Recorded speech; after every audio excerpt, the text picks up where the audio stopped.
Hello दोस्तों, राधे राधे। कैसे हैं आप सब? आशा करती हूँ आप सब स्वस्थ होंगे, खुश होंगे, मस्त होंगे और अच्छे होंगे। तो चलिए आज की कहानी शुरू करते हैं। आज की कहानी भी एक हिंदी लोक कथा है और कहानी का शीर्षक है चतुराई। तो कहानी शुरू होती है गरीब आदमी से। एक गरीब आदमी था। एक दिन वह राजा के पास गया और बोला, महाराज, मैं आपसे कर्ज मांगने आया हूँ। कृपा करके आप मुझे 5,000 रुपये दे दीजिए। मैं 5 वर्ष के अंदर आपके रुपये वापस कर दूंगा। राजा ने उसकी बात पर विश्वास कर लिया और उसे 5,000 रुपये दे दिए। 5 वर्ष बीत जाने के बाद भी जब उस व्यक्ति ने राजा के 5,000 रुपये नहीं लौटाए, तब राजा को मजबूरन उसके घर जाना पड़ा। लेकिन वहाँ वो व्यक्ति मिला ही नहीं। जब भी राजा वहाँ जाता, कोई ना कोई बहाना बनाकर उन्हें वापस भेज दिया जाता। एक दिन फिर राजा उस व्यक्ति के घर गया। वहाँ और तो कोई नहीं दिखा। एक छोटी सी लड़की बैठी हुई मिली। राजा ने उसी से पूछा, तुम्हारे पिताजी कहाँ हैं? लड़की बोली, पिताजी स्वर्ग का पानी रोकने गए हैं। राजा ने फिर पूछा, तुम्हारा भाई कहाँ है? लड़की बोली, बिना झगड़ा के झगड़ा करने गए हैं। राजा के समझ में एक भी बात नहीं आ रही थी, इसलिए वह फिर से पूछता है, तुम्हारी माँ कहाँ है? लड़की बोली, माँ 1 से 2 करने गई है। राजा उसके इन उल जुलूल जवाब से खींच गया। वह गुस्से में पूछता है, और तुम यहाँ क्या कर रही हो बैठ के? लड़की हंसकर बोली, मैं घर बैठी संसार देख रही हूँ। राजा समझ गया कि लड़की उसकी किसी भी बात का सीधा जवाब नहीं देगी, इसलिए उसे अब इन बातों का मतलब जानने के लिए उसे प्यार से ही बात करना पड़ेगा।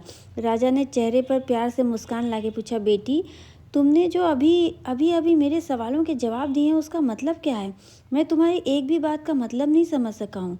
तुम मुझे सीधे सीधे इनका मतलब भी बताओगी?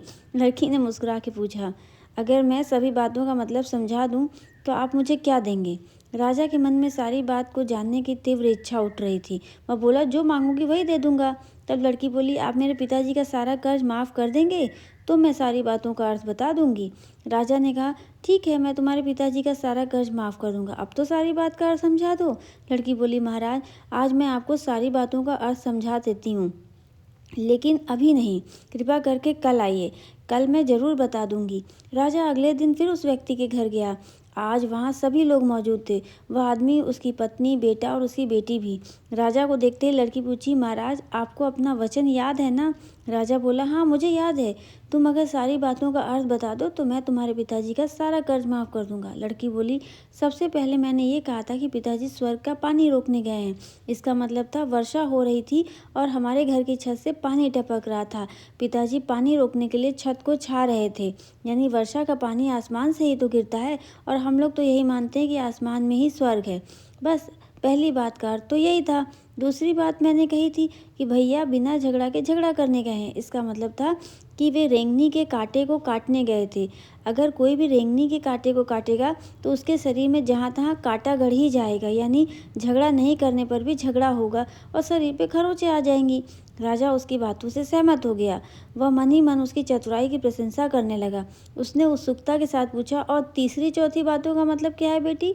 लड़की बोली, महाराज, तीसरी बात मैंने कही थी, माँ 1 से 2 करने गई है। इसका मतलब था माँ अरहर दाल को पीसने, यानी 1 का 2 करने गई है।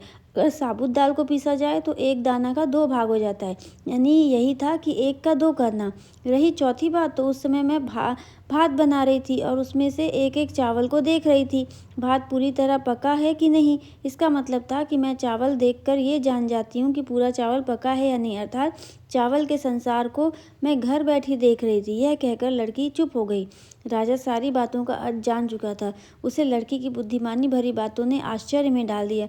फिर राजा ने कहा, बेटी, तुम तो बहुत चतुर हो, पर एक बात समझ में नहीं आई कि यह सारी बातें तुम मुझे कल भी बता सकती थी, फिर तुमने आज क्यों बुलाया? लड़की हंसकर बोली, मैं बता ही चुकी हूँ कि कल जब आप आए थे तो मैं भात बना रही थी। अगर मैं आपको अपनी बातों का मतलब समझाने लगती तो भात गीला हो जाता और जल जाता, तो माँ मुझे ज़रूर पीटती। पर घर में कल कोई नहीं था। अगर मैं इनको बताती आपने कर्ज माफ़ कर दिया तो मेरी बात का कोई विश्वास नहीं करता। आज स्वयं आपके मुंह से सुनकर कि आपने कर्ज माफ़ कर दिया है, जहाँ इन्हें इसका विश्वास भी हो गया और खुशी भी होगी।